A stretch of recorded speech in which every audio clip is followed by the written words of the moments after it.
Hello दोस्तों, नमस्ते, प्रणाम। मैं हूं आपकी रीता। मेरे यूट्यूब चैनल पे आपका स्वागत है। और मैं गाने जा रही हूँ मिर्ज़ापुरी कजरी की। जैसा होगा कमेंट में ज़रूर बताइएगा। मेरे चैनल को लाइक करें, सब्सक्राइब करें, कृपया आगे से आगे बढ़ाएं। और मैं गाने जा रही हूँ कजरी गीत।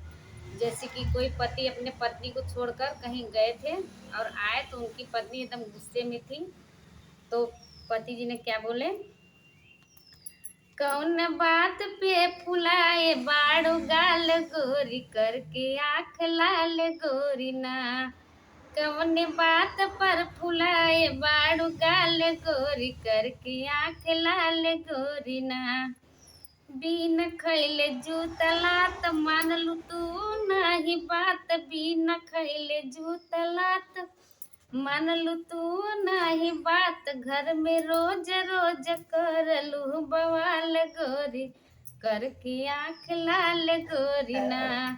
घर में रोज रोज करलू बवाल गोरी करके आँख लाल गोरी ना। कौन बात पर फुलाए बाड़ू गाल गोरी करके आँख लाल गोरी ना। कौन बात के गुरूर कैले बाड़ू तू जरूर। कौन बात के गुरूर कैले बाड़ू तू जरूर।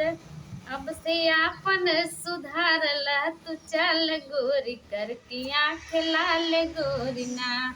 अब से आपन सुधारला तू चाल गोरी करके आँख लाल गोरी ना।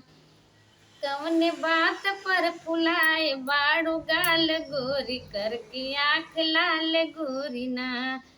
कौन बात पर फुलाए बाड़ू गाल गोरी करके आँख लाल गोरी ना। तोहके लागत नाही लाज काले मोदी का राज। तोहके लागत नाही लाज काले मोदी का राज।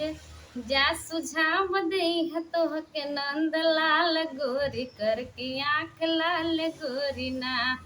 जा सुझाव देह तोहके नंद लाल गोरी करके आँख लाल गोरी ना। कौन बात पर फुलाए बाड़ू गाल गोरी करके आँख लाल गोरी ना।